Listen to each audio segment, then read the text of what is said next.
पर लागू नहीं हुआ था। अभी लागू हो गया है ये 21 तारीख से।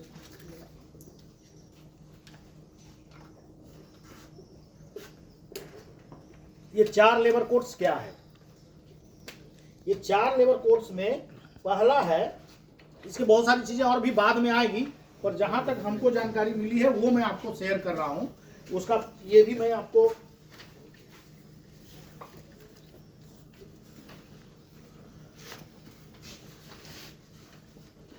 जो जानकारी आई है ये मैं आपको व्हाट्सएप पे कर दूंगा। 4 लेबर कोड्स आए हैं, उसमें सबसे पहला है द कोड ऑन वेजेज 2019। ये क्या है ये समझ लीजिए। कहीं भी अगर आप काम करने जा रहे हैं तो सबसे पहला कंपनी का काम ये है कि आपको अपॉइंटमेंट लेटर दे। ये नियम बन गया कि बिना अपॉइंटमेंट लेटर का कहीं भी ज्वाइनिंग अब नहीं माना जाएगा। तो आपको अपॉइंटमेंट लेटर कंपनी को देना पड़ेगा। क्यों देना पड़ेगा? क्योंकि पता चल सके कि आप जहां काम करने गए हो वो आपको किस तरह का वेजेस देगा। 10,000 वाला देगा कि कैश में देगा कि बैंक में देगा, वो तो बात की बात है, पर देगा कितना, ठीक है, ये मालूम चले। छुट्टी कैसे मिलेगा, कितना दिन में मिलेगा, बोनस कितना होगा, ग्रेचुटी कितना होगा, किस पे होगा, ये सभी जानकारी उसमें निहित होती है। बहुत सारा ऐसा है कि 3 महीना ट्रेनिंग पे रखेंगे, उसके बाद आपको अगर अच्छा लगा तो रखेंगे, नहीं तो निकाल देंगे, वो भी अपॉइंटमेंट लेटर में लिखा रहता है, ठीक है। पर पीएफ परसेंटेज से होता है, ये मैं पहले बता दिया हूँ आप लोग को। चाहे वो आपको ट्रेनिंग में रखें, चाहे आपको वो रेगुलर में रखें, वो ट्रेनिंग बोल करके कुछ भी नहीं है। ट्रेनिंग उनके लिए होता है जो उनको सर्टिफिकेट लेना पड़ता है 1961 फैक्ट्री एक्ट के अनुसार, उनको ट्रेनिंग देने का हक है। तो अगर आपके कंपनी को ट्रेनिंग देने का हक है तो नंबर ऑफ एम्प्लॉयज को, कितने एम्प्लॉयज को देने का हक है ये भी होगा। तो उनके पास सर्टिफिकेट रहता है। अगर 10 आदमी को ट्रेनिंग दे सकते हैं तो जरूर उनको 10 आदमी का बेनिफिट मिलेगा, उनको पीएफ नहीं देंगे तो भी चलेगा। परंतु अगर ट्रेनिंग देने का हक नहीं है, उनके पास सर्टिफिकेट नहीं है, तो एक आदमी भी रहेगा तो उसको पीएफ देना पड़ेगा, ट्रेनिंग नहीं बोल सकते, ठीक है। जो भी पैसा देंगे उस पर पीएफ देना पड़ेगा। तो पहला अपॉइंटमेंट लेटर देना मस्ट हो गया। ये आया है 21 नवंबर। अभी कितना दिन हुआ? 10, 11, 12 दिन, 12-13 दिन हुआ उसमें। और दूसरा चीज ये है कि आपको अगर 30 तारीख तक काम करते हैं तो उसको 30 तारीख तक काम करने के बाद सैलरी स्लिप देना है कि कितना सैलरी उनका बना। अगर मान लो 10 दिन छुट्टी पे था तो भी तो पता चलेगा उसमें कि कितना दिन उसने काम किया। ये दूसरा चीज मिला। तीसरा चीज है 30 तारीख तक काम किए हैं तो उनको 7 तारीख तक हर हाल में पेमेंट देना है। महीना का 7, अगला महीना के 7 तारीख तक उनको पेमेंट देना है। 30 तारीख को हुआ काम और 30 तारीख को दे देना, ऐसा नहीं। दे सकते हैं वो, पर मैक्सिमम आप कहां तक जा सकते हैं? 7 तारीख तक। अगर 7 तारीख तक नहीं देते हैं तो आप ग्रीवांस कर सकते हैं कहीं भी, हमारे पास जो, या फिर लेबर कमिश्नर के पास, या पुलिस में जाकर के कंप्लेन कर सकते हैं कि हमको ये काम करवा लिया, पैसा नहीं दिया। पहले क्या हो रहा था, ठीक है इनके अंडर में नहीं है, कॉन्ट्रैक्टर के अंडर में, तो कॉन्ट्रैक्टर क्या करता है, ठीक है हम देखते हैं दूसरा जगह काम लगवा देंगे, ये भी पैसा उसी समय देंगे, दौड़ा रहा है। वो चीज़ें नहीं होगी, पर प्रूफ आपके पास रहना चाहिए। कहीं भी जाइएगा तो प्रूफ तो होना चाहिए कि आप काम किए हैं। प्रूफ ही नहीं रहेगा तो आप बोलते रहिए, वो कुछ नहीं मानने वाला कोई भी। हम भी नहीं मानेंगे, पुलिस भी नहीं मानेगी, ठीक है। तो ये ध्यान में रखना, पहला अपॉइंटमेंट लेटर, दूसरा सैलरी स्लिप, और तीसरा ये पेमेंट जब होगा तो 7 तारीख तक पेमेंट करना है। एक नेक्स्ट आ रहा है कि मिनिमम वेजेज होना चाहिए। एक फ्लोर वेजेज बोलते हैं। फ्लोर वेजेज कहने का मतलब है जो मिनिमम वेजेज जैसा ही है, वो क्या होगी, अब सेंट्रल गवर्नमेंट तय करेगी। पहले हर स्टेट गवर्नमेंट तय करती है मिनिमम वेजेज 373 रुपया, जो अनस्किल्ड लोग हैं उनके लिए, जो सेमी स्किल्ड है उनको कुछ थोड़ा ज़्यादा, और जो हाई स्किल्ड है उनको और ज़्यादा। तो इस तरीके से 3 तरह की वेजेज हर 6 महीना पे नोटिफाइड किया जाता है स्टेट गवर्नमेंट के द्वारा। और वो कितना इम्प्लीमेंट होता है अभी तक मुझे जानकारी नहीं है इसका, सब जगह इम्प्लीमेंट होता भी है कि नहीं होता है। मैं तो राइस मिल में देखा नहीं होता है, पर यहाँ होता है। जो लास्ट में देखा हूँ उसके अनुसार हमको लगता है कि यहाँ मिनिमम वेजेज होता है, ठीक है। आपका पेमेंट हो सकता है बढ़ेगा इस ढंग से, क्योंकि जब भी फ्लोर वेजेज आएगा सेंट्रल गवर्नमेंट तय करेगी, तो वो भी जो भी तय करेगी वो स्टेट गवर्नमेंट से मिनिमम वेजेस से उम्मीदन ज़्यादा ही होगा, ठीक है। तो ज़्यादा होगा तो स्टेट गवर्नमेंट वाला मानेंगे कि सेंट्रल गवर्नमेंट वाला मानेंगे? जिसका ज़्यादा होगा उसका मानेंगे। अगर मान लीजिए सेंट्रल गवर्नमेंट तय करती है किसी का सैलरी मिनिमम होना चाहिए 20,000 रुपये महीना, तो 20,000 रुपये महीना होना चाहिए, और स्टेट गवर्नमेंट बोलती है 18,000 तय नहीं कर सकती। अब बोला गया है कि नहीं, 20,000 अगर हम बोले हैं तो आपको 21,000 कर लीजिए चलेगा, 20,000 मेरा वाला ही कर लीजिए तो भी चलेगा। मतलब जो भी सेंट्रल गवर्नमेंट तय करेगी उससे कम सैलरी अब आपको नहीं मिलने वाला। ठीक है, ये हो गया वेजेस का। नेक्स्ट आ जाइए, the code on social security 2020। इसमें सोशल सिक्योरिटी कहने का मेरा मतलब ये है कि सामाजिक सुरक्षा, जो मैंने बताया पीएफ है, ईएसआईसी है, और नौकरी पे रखना है, नौकरी से भगा देना है, ये सब चीज़ें आती है वो सोशल सिक्योरिटी में आती है। सामाजिक सुरक्षा क्या है? ग्रेच्युटी है।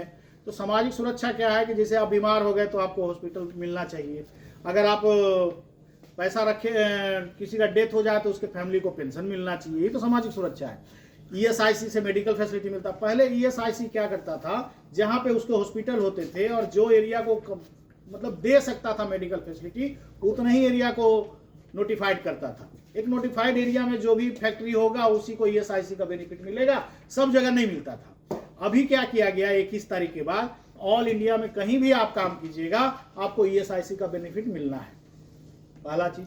दूसरा चीज ये हो गया कि 10 और 10 से कम लोग जहां काम करते हैं वहां ईएसआईसी का बेनिफिट नहीं मिलता। ठीक है, परंतु अब बोला गया कि ऑप्शनल है, अगर मालिक चाहे और उसके एम्प्लॉय चाहे तो वो करवा सकते हैं, ऑप्शनल हो गया। तीसरा चीज हो गया कि अगर कोई खतरनाक काम से रिलेटेड कोई कंपनी है, जैसे पटाखा बनाती हो, खदान है, या जहां पे मरने दुर्घटना होने की चांसेस ज्यादा है, वैसे कंपनी नोटिफाइड होते हैं कि ये कंपनी हेजेडियस कंपनी में आएगा, ये कंपनी खतरनाक कंपनियों में गिने जाएंगे। तो वहां अगर कोई आदमी काम करता है तो एक आदमी होगा तो भी ईएसआईसी करवाना मस्ट हो गया। ठीक है, मतलब ईएसआईसी का बेनिफिट मिलना है, ये हो गया। दूसरा चीज ये हो गया कि जो गिग वर्कर हैं, गिग वर्कर वो कहलाते हैं जो कंपनी में दिखते तो नहीं है पर काम कर रहे हैं। कहाँ काम कर रहे हैं? ऊबर वाला क्या कर रहा है, वो अपना चला रहा है गाड़ी, वो कंपनी तो ऊबर वाला के थ्रू ही जुड़ा हुआ, वो आदमी तो ऊबर वाला के थ्रू जुड़ा हुआ है, तो उसको भी पीएफ में लाना है, ईएसआईसी में लाना है।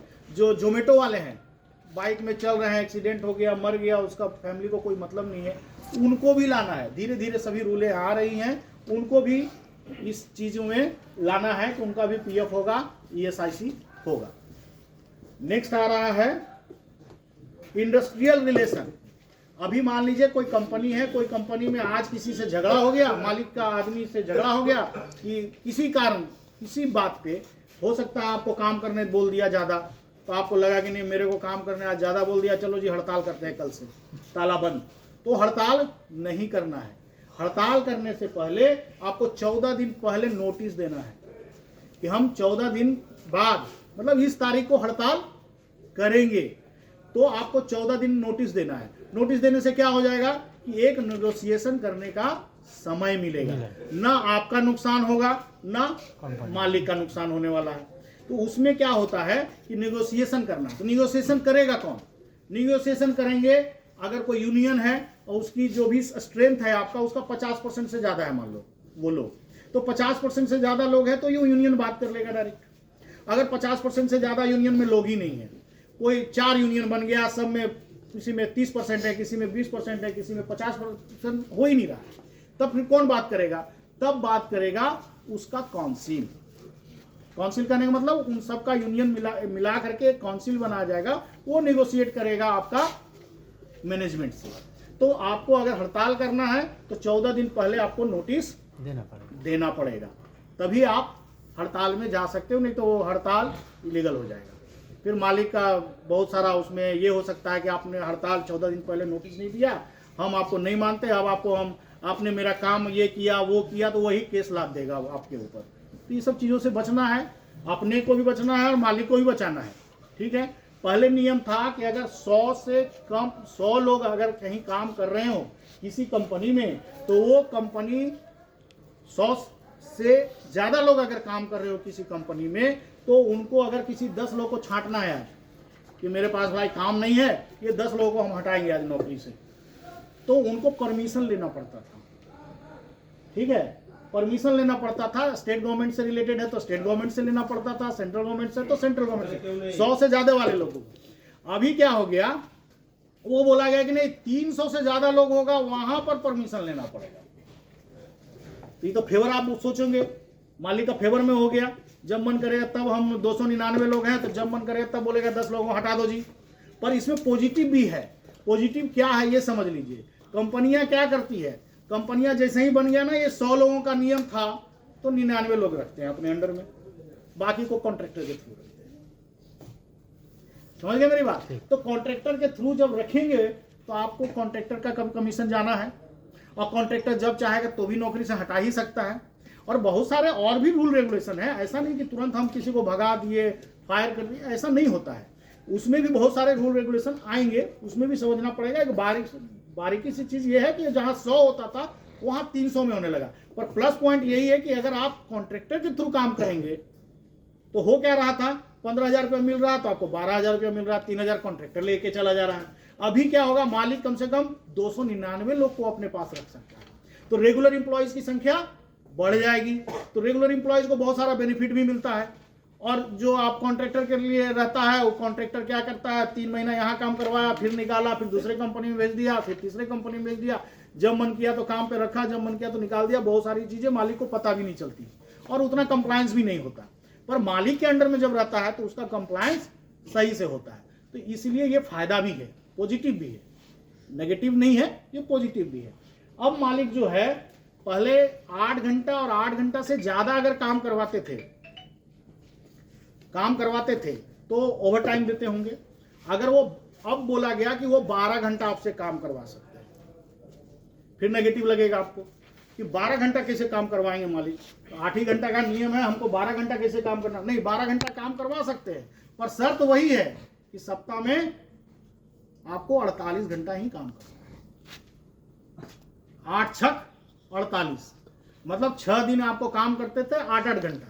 अभी क्या हो गया, अगर वो 12 घंटा काम करवाएंगे तो 4 ही दिन काम करवा पाएंगे, 12 चौक 48, तो 3 दिन छुट्टी। 4 दिन काम किया, 3 दिन छुट्टी। फायदा क्या है, फायदा ये है कि लाइट आपका तो मान लीजिए रोज का काम है, पर जो कंपनियां लाइट का बिल ज्यादा भरती है, आने जाने का खर्चा देती है, अपने बस भेजती है, बस से लोगों को लाती है, तो वो तो 4 ही दिन अब लाएगी ना, 5वां दिन तो नहीं लाएगी। इलेक्ट्रिक तो बचेगा, बहुत सारी चीजें उसको सुविधा लगेगी कि भाई एक बार आदमी आया तो पूरा काम करके चला गया। नहीं तो जाने और आने का अटेंडेंस बनाने में ही तो आधा घंटा चला जाता है रोज, ये भी तो होता है। तो 4 दिन आप काम कर सकते हैं, परंतु वो बोलेगा कि नहीं, अगर वो उससे ज्यादा काम करवाया तो अगर आधा घंटा से भी ज्यादा काम करवाता है तो उसको ओवर टाइम देना पड़ेगा। वो कितना होगा, वो होगा जो भी आपकी सैलरी होगी उससे डबल। ठीक है, मिनिमम वेजेज भी एक बताए, हम आपको पहले बता चुके हैं मिनिमम वेजेज जो मैंने बताया उसमें ये अब तय किया गया है कि 50% से कम बेसिक नहीं होगा, बेसिक 50% से कम नहीं होगा। तो बोलेंगे बहुत लोग, सर तो पीएफ ज्यादा कटने लगेगा, पीएफ ज्यादा कटने लगेगा तो मेरा हाथ में कम पैसा आएगा। हाँ, कम तो पैसा आएगा, परंतु क्या होगा, जमा भी तो ज्यादा होगा, मालिक को भी तो ज्यादा देना पड़ेगा। ये एक प्लस पॉइंट हुआ। दूसरा, ग्रेच्युटी आपको ज्यादा मिलेगा, क्योंकि बेसिक पे ही ग्रेच्युटी का कैलकुलेशन होता है।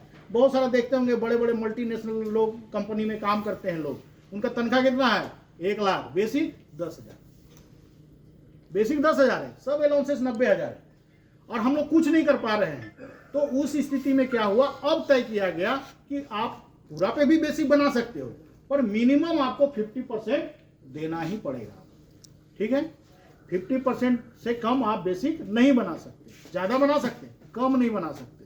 तो ये 21 तारीख से आपका नियम लागू है, आप उसको फॉलो करना चालू कर दीजिए।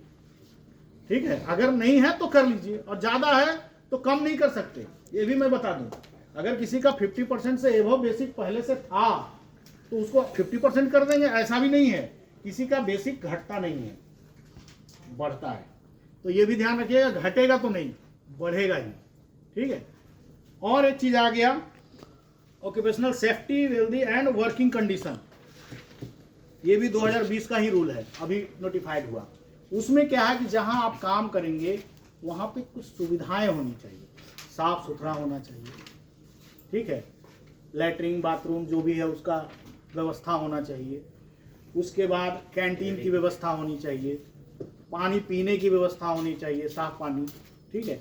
और जो भी लोग काम कर रहे हैं उन सभी का अगर एज 40 से ऊपर है तो per year free medical checkup होना चाहिए। ये एक नया चीज आया। 40 साल से ऊपर जो भी कर्मचारी होंगे उनका हर साल फ्री मेडिकल चेकअप मालिक को करवाना है, ठीक है। ये सब व्यवस्था करने के बाद लेडीज और जेंट्स का पेमेंट डिफर नहीं होना चाहिए एक ही काम के लिए।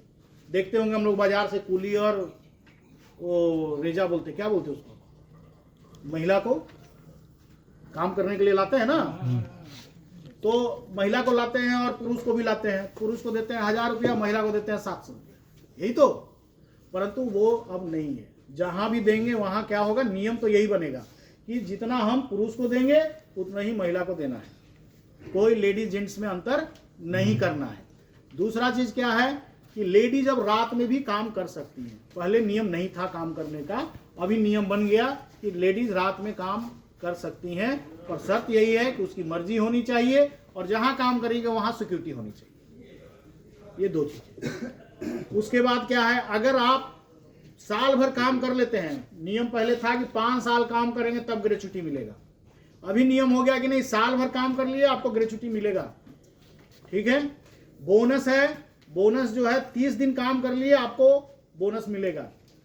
बोनस कितना मिलेगा, ऐसा नहीं कि जो साल भर काम किया उसको भी उतना ही बोनस है, जो 30 दिन काम किया उसको भी उतना ही बोनस, नहीं, जो कैलकुलेशन होगा 30 दिन का उसके अनुसार मिलेगा। परंतु पहले क्या हो रहा था, 2-3 महीना काम किया उसको बोनस नहीं, बहुत सारी कंपनियां करती है, नहीं भाई तुम काम ही नहीं किए हो या 3 महीना काम किया तुमको बोनस लेकर देंगे। 1 महीना 30 दिन में बोल रहा हूँ, 30 दिन अगर वो काम किया है तो वो बोनस लेने का हकदार है। तो ये सब चीजें लेबर कोड में आई है, ठीक है। धीरे धीरे और चीजें रूल में आएंगी, उसके बारे में और मैं फिर से आऊंगा, जानकारी दूंगा। और अगर कोई पीएफ से रिलेटेड कोई चीज आपका है तो पूछिए, मैं बताता हूँ। सर एक बार बता दीजिएगा पीएफ और तीनों चीज जो आपके अभी पहले बोला था वो एक बार बता दीजिए। पूरा बताना थोड़ा, नहीं पूरा नहीं, शॉर्ट एकदम शॉर्ट, ज़्यादा पेंशन एकदम बढ़ है तो पेंशन की बढ़ेगा जो